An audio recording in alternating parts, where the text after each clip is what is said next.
Yep. So, guys, I can't express to you enough, when you think about stacking, you need to be stacking everything. And so, think outside the box. Don't just... Hey, everybody. Welcome to Grumpy Acres. This is Yoda here, and I have Darren from Hacks For The Homesteader. Yeah. And he's over here doing some work for me, doing an oil change, and then I think you're going to do... We're going to do a 10-hour maintenance service on the skid loader for Garen, so yeah. Yeah, so he's over here with us, and yesterday was very interesting. I'll tell you why he's doing the oil change.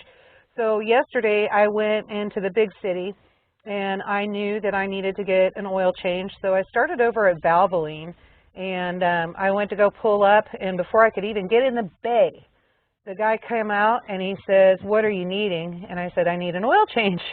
And he said, "Well, I don't know what to tell you." He said, "I don't have oil and I can't service your truck."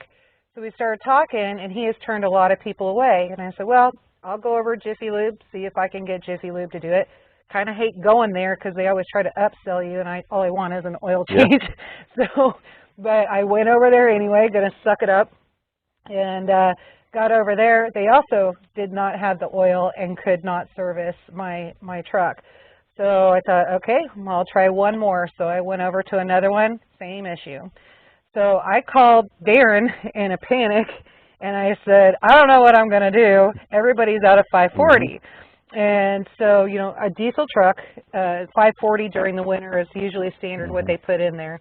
And so everybody's out of it. And I said, "What am I going to do?" Well, his son works for O'Reilly, and I said, "Can you check out over there and see if they have the oil? I'll drive up there, I'll go get it." And so he checked that out. In the meantime, I called a nearby town, seen if O'Reilly's had it, and he says, "Yep, I got a whole bunch of it." That was the 1540, That right? was the 1540. Yeah, okay. Nobody has 540. And did Daniel had 2 cases, I think, up there. So okay, all right. So then, so I went ahead and I said, okay, well, if we can do 1540, because you said that's what I should be using anyway. And so I was like, great. So I ran up there, and I got in the store, and I had to laugh because he said he had a whole bunch of it. I don't know what a whole bunch means to most people, but to me it means I should be able to get enough to do an oil change. More than a couple quarts. Right? So I get up there, and what they did have that I could get at a 1540 was $50. Yeah. So, and I needed multiples. It was that 1 gallon, or maybe it was 2.5 gallons for $50. And I needed multiples because that's only... This thing takes 12 quarts. Right. The C4500 and 5500 are 14 quarts. Right. And that's the same on a Cummins. So yeah, it's a big deal to change oil in one of these. So I wasn't too terribly happy. No. So I found 1 2.5 gallon, and then I was freaking out. Okay, can I mix oil? Should I be mixing brands? What should I do? And I thought, all right, common sense here. I should not be mixing oils. So I got with a guy that was working there. He was doing an inventory count. He was cool enough to stop, and he said, "Let me go check." Manager comes out, and he says, "You won't do any other oil?" And I said, "No, I really want just this oil." And the O'Reilly's brand, because it's way cheaper than what the other ones were.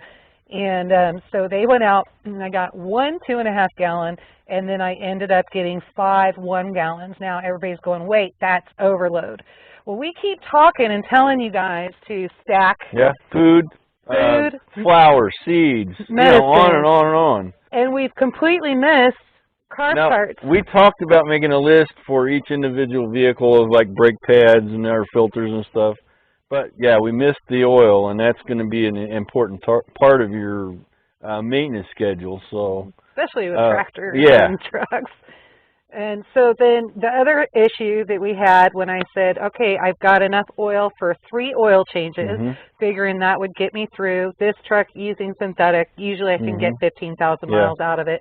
And so I said, okay, I need oil filters.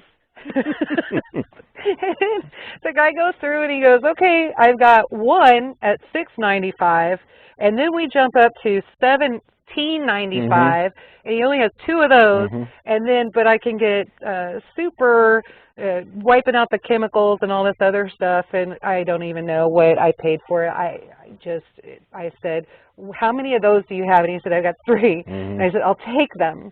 So sorry to anybody who goes to town looking for oil filters and oil, because I took Well, the nice part right now, they get stuff overnight and they get to restock. But the way things are going, that's disappearing. That's drying up fast. So I think pretty soon you won't even be able to get an oil filter for several days.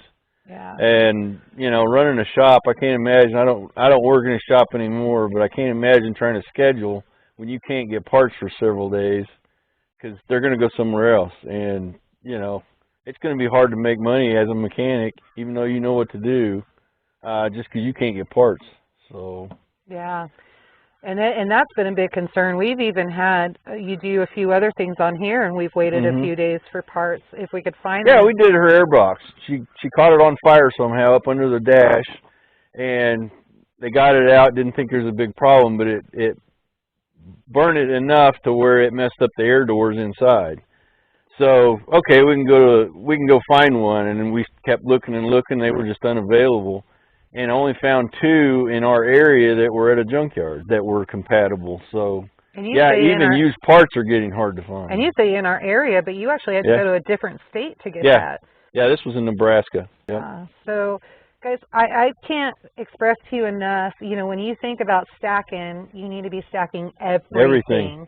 And so, you know, think outside the box. Don't just think about food. It's so easy to get trapped up in that, I think. Yeah. And, you know, not that it's not important. It is important. Make sure you get that taken care of. But you're going to have to be able to drive. You're going to drive to work. You got to drive, you know, wherever you're going. If you want to meet up with anybody, get to farmer's market, whatever. You got to have vehicles that are working. So, I don't know, just another... I'm going to say it, just another communist ploy. Oh, yeah. At home. Well, back to that note, I've got friends down in Arkansas, Aaron T. And Aaron T. Scott is her channel. And when she bought a little pickup, she'd been looking for a Toyota for a long time. She found a deal on it. As soon as she got it, she went to the store, bought extra brake pads. She bought extra tires for it, filters, fuses, just on and on. She stockpiled stuff then. And then she made a video when she got that truck. So she already has a clue of what's going on. And, you know, I've got some other things going on that I don't think of the stacked parts for a vehicle. But if you guys get with me on my email or whatever, we can put a list together and do it that way. Because I definitely know I'm going to be doing their vehicles and their equipment of things that are also common failure problems. I know G-Dog's putting a starter on a little UTV, so yeah, we can do it that way too. But yeah, and that was probably 6 months ago when Aaron did that video. So yeah. So guys, just expressing to you, get things together, make sure that all your boxes are checked, right? Yep. And I know that it gets complicated, it gets overwhelming, especially if you're short on money, but that's where the junkyard comes in. Yeah. So just grab what you can now. And there's other options. If you've got a community going on, put together, you can go in and buy 55-gallon drums and split it up that way. I know when car dealers and stuff like that buy in bulk, that's how they get them. And, you know, the mechanic, all he sees, he pulls the hose down and it's got oil in it, but that comes from barrels. So you can do it that way too. So there's always options. Yeah. So think about those options, build your community, get all that together, make sure that you've got somebody that knows what they're doing that will come over and save your butt. Yeah, every community is going to have a mechanic somewhere, I'm sure. Yeah. So at least they have to keep their own vehicles going enough to get to somewhere. So. You too. Shade tree mechanic, maybe. Oh my gosh. All right, guys. Well, we hope that this registers with you and that you guys know how important it is to think outside the box and make sure that you're stacking and prepping in several different ways. Yeah. And, you know, we love you all. God bless. Yeah. And thanks for joining us Now I'm on the other side of the homestead. Pretty cool. All right, guys. We appreciate you. Thank you, and have a blessed day. Thank you, guys. See you later. We went out of the video, put it that way. It's going now? Yeah, it's going out. That stuff out. All right. So, I don't know. I think just let's tell the story yesterday. Thanks, Milo.